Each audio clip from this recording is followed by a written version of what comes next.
Hello, ನಮಸ್ಕಾರ ಎಲ್ರಿಗೂ. ಕರ್ನಾಟಕದ ಒಂದು ಪ್ರಸಿದ್ಧ ಖಾದ್ಯ, ಅದು ಮಂಗಳೂರಲ್ಲಿ ಹೆಚ್ಚಾಗಿ ಮಾಡುವಂಥ ಮಂಗಳೂರು ಬನ್ಸ್ ಹೇಗೆ ಮಾಡೋದು ಅಂತ ಹೇಳಿ ತೋರಿಸ್ಕೊಡ್ತಾ ಇದ್ದೀನಿ. ಎಣ್ಣೆ ಜಾಸ್ತಿ ಹೀರ್ಕೊಳ್ದೆ ತುಂಬ ಫ್ಲಫಿಯಾಗಿ ಬರೋ ಅಂಥ ಹಾಗೆ ತುಂಬ ರುಚಿಯಾಗಿ ಹೇಗೆ ಮಾಡೋದು ಅಂತ ಹೇಳಿ ನಾನು ಇಲ್ಲಿ ಕೆಲವೊಂದಷ್ಟು ಟಿಪ್ಸ್ನ ನಿಮ್ಮ ಜೊತೆ ಶೇರ್ ಮಾಡಿದ್ದೀನಿ. ವಿಡಿಯೋನ ಪೂರ್ತಿಯಾಗಿ ನೋಡಿ. ಬನ್ನಿ ವಿಡಿಯೋ ಸ್ಟಾರ್ಟ್ ಮಾಡೋಣ ಅಲ್ವಾ.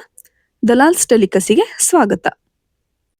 ಮೊದಲಿಗೆ ನಾನಿಲ್ಲಿ 3 ಏಲಕ್ಕಿ ಬಾಳೆಹಣ್ಣ ತಗೊಂಡಿದ್ದೀನಿ. ನೀವು ಬೇಕಿದ್ರೆ ಪಚ್ಚ ಬಾಳೆಹಣ್ಣು ಕೂಡ ತಗೋಬೋದು, ಅದು ತುಂಬ ಚೆನ್ನಾಗಿರುತ್ತೆ. ಬಾಳೆಹಣ್ಣನ್ನು ಸಿಪ್ಪೆಲ್ಲ ತೆಗೆದು ಈ ರೀತಿ ಬೌಲಲ್ಲಿ ಹಾಕ್ಕೊಂಡು ಚೆನ್ನಾಗಿ ಗಂಟಿಲ್ದಂಗೆ ಮ್ಯಾಶ್ ಮಾಡ್ಕೋಬೇಕು. ನೋಡಿ, ತುಂಬ ಚೆನ್ನಾಗಿ ಮ್ಯಾಶ್ ಆಗಿದೆ. ಈಗ 2 ಸ್ಪೂನ್ ಸಕ್ಕರೆ, 1 ಬಟ್ಲಷ್ಟು ಮೊಸರು ಹಾಕ್ತಾ ಇದ್ದೀನಿ. ಸ್ವೀಟ್ ಜಾಸ್ತಿ ಬೇಕು ಅಂತಂದರೆ ಇನ್ನೂ 1 ಸ್ಪೂನ್ ಅಥವಾ 2 ಸ್ಪೂನ್ ಸಕ್ಕರೆ ಹಾಕೋಬೋದು.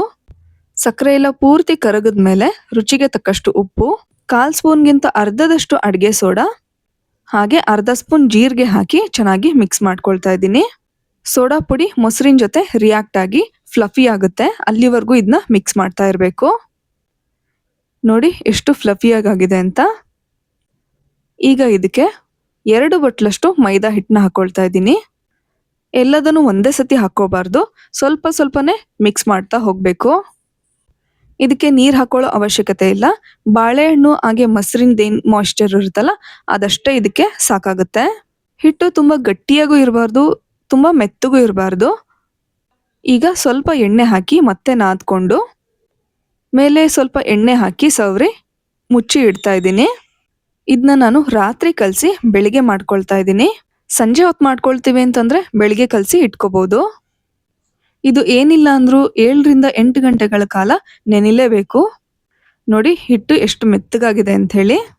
ಈಗ ಮತ್ತೆ ಇದನ್ನ ಸ್ವಲ್ಪ ನಾದ್ಕೊಂಡು ಉಳ್ಳೆಗಳಾಗಿ ಮಾಡ್ಕೊಳ್ತಾ ಇದ್ದೀನಿ. ಚಪಾತಿ ಮಾಡೋಕ್ಕೆ ಎಷ್ಟು ದೊಡ್ಡ ಹಿಟ್ಟು ತಗೊಳ್ತಿರಲ್ಲ ಅಷ್ಟೇ ದೊಡ್ಡದಾಗಿ ಇರಬೇಕು. ಕೈಗೆ ಸ್ವಲ್ಪ ಎಣ್ಣೆ ಹಚ್ಕೊಂಡು ತಗೊಳ್ಳಿ, ಇಲ್ಲದೆ ಹೋದರೆ ಅಂಟ್ಕೊಳ್ಳುತ್ತೆ.